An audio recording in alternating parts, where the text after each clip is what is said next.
Good morning, everybody. The salt is flowing so much, and we are going to drink up all of the tasty, tasty leftist tears this morning on the channel, so you won't want to miss any of our videos today. So much fun. And you can see the guy on the right, who is the Dragon Age the Veilguard writer, Patrick Weeks. Look at that, that thing, the they, them on the left. It looks like a self-insert, doesn't it? Oh, yes, it is. This is what we dealt with Dragon Age the Veilguard and the storytelling going on in here. Complete and total meltdown, my friends. This is so funny. I can't. I'm just dying laughing.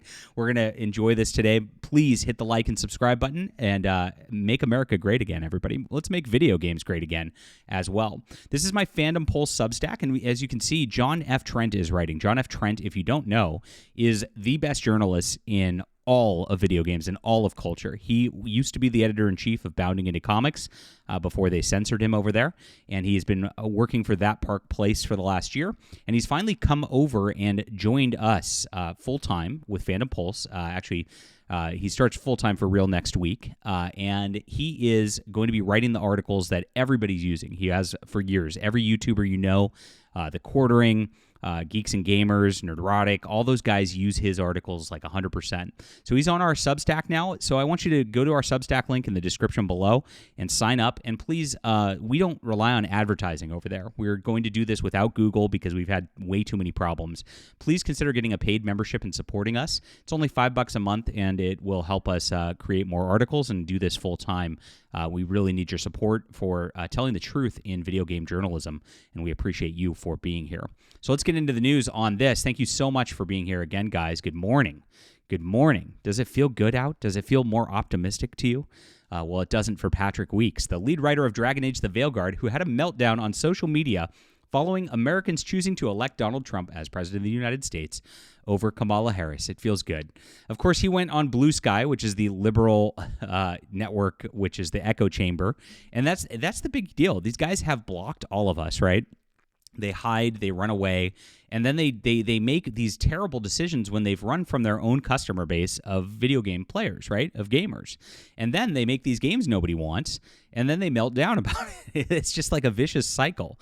It is the danger of living in echo chambers. I don't live in an echo chamber. I welcome people like Patrick Weeks to follow me and hang out because you might learn something, Patrick. It's better that way.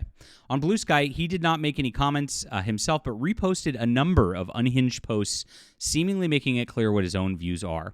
First, he reposted a Rust Belt rebel who wrote, Lawrence O'Donnell talking about how the Electoral College is a massive voter suppression technique, and it enrages me that we're still controlled by white effing enslavers. Centuries later. Wow. all while the people refuse to even murmur the words white supremacist. Oh, boy. Good luck, guys, because Trump won the popular vote, too. Oops. He also reposted Celeste Pewter. P.S. One more thing. The Harris campaign has been warning about this for days now, but it bears saying again. Trump will probably declare victory tonight.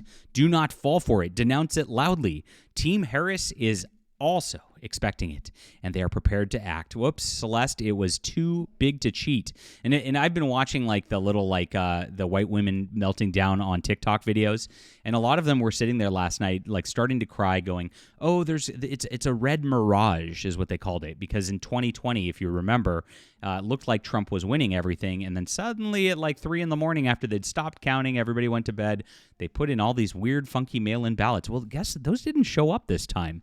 It's almost like something happened in 2020 that wasn't real, like they cheated or something. Where did those 20 million votes go? Huh? Very odd. Well, it didn't happen at this point, and these people were coping so hard. And they said the West Coast is still voting. Disinformation is out in full force right now. Notice they call all real information disinformation. This is one of their tactics that they love to do because they're spreading the disinformation. They're spreading that there's this magical blue wave out there because they're in this echo chamber by themselves, and they don't know that anybody else exists, so they really haven't seen that there's anything else out there. They created their own disinformation network called BlueSky. And that's it. And meanwhile, normal people are over on X, and they see exactly what's going on, the real information out there, and it can't be suppressed anymore. And yes, it's such projection. It's amazing. Do not spread wrong information that might unintentionally depress the vote on the West Coast. Like it would even matter at that. I mean, like the Electoral College has nothing to do with California, Oregon, and Washington. I mean, we know that. We know how they're voting already. Come on. Geez, these people. So here he also reposted -2% for being black, -2% for being a woman. That's all it took to make this close. It's just she's the worst candidate ever. I mean, with that shrill, shrieking voice, and just what has she done other than, well, we know what she's done.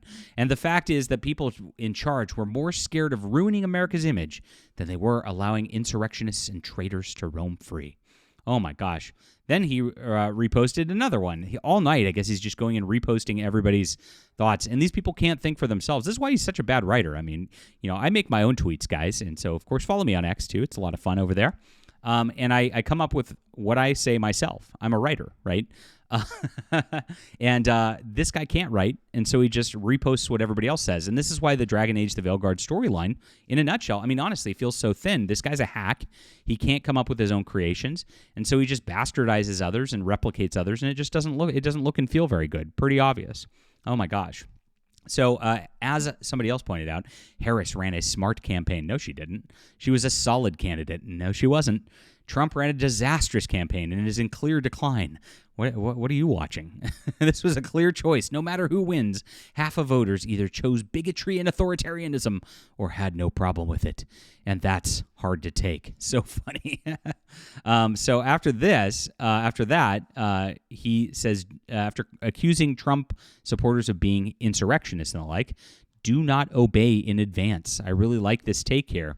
And if you're all giving up now before every last vote is tallied, when the race has not been called, as some people are still in line, then hoo boy, as someone who works in an authoritarian countries, I have bad news for you over how you'll do over the next 4 years. Rule number 1, do not obey in advance. Gosh, these people are insurrectionists and election deniers, everybody.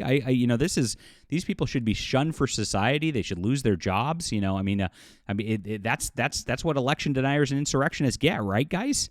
Oh, we forgot about that narrative in 2020 already. That was pretty quick. A lot of this is a flurry of just anger last night. And this is who these people are. Let's see if he's got any new ones since John Trent posted the article right here, my friends. On BlueSky, our wonderful social network here. In 2020, it took 4 days to announce the results. In 2000, it took over a month. He's an election denier. A complete election denier at this point. That's what they're doing. They just can't even cope with this sort of thing. Well, they can't even cope with what's going on with Dragon Age as it is. I mean, they're still out there in the media just shilling over this crazy failure of a video game. Now, we've learned that Bioware is not even planning downloadable content for it because it just pooped the bed way too badly. We've learned that the sales numbers and the pre-order numbers were not very good, and on top of that, they had a huge return rate and a huge refund rate for physical stores, and that's a pretty big deal right there as well. People are rejecting this, and last night is honestly a rejection, Mr. Weeks, of your blue-haired weird mentality and of your woke mind virus that has invaded everything from video games to movies to comics to books. Nobody wants it anymore. Nobody's taking it anymore. And as much cope as you're posting, as much as you're pretending it's not happening and how it's just this fake thing, if you're going to come back to this and say that we're just a vocal minority in video games, just complaining loudly on the internet, rage baiting and the like, when it's very clear that we are the majority of gamers. And I think gamers won this election, my friends. I really do. I mean, Elon Musk was very involved in this.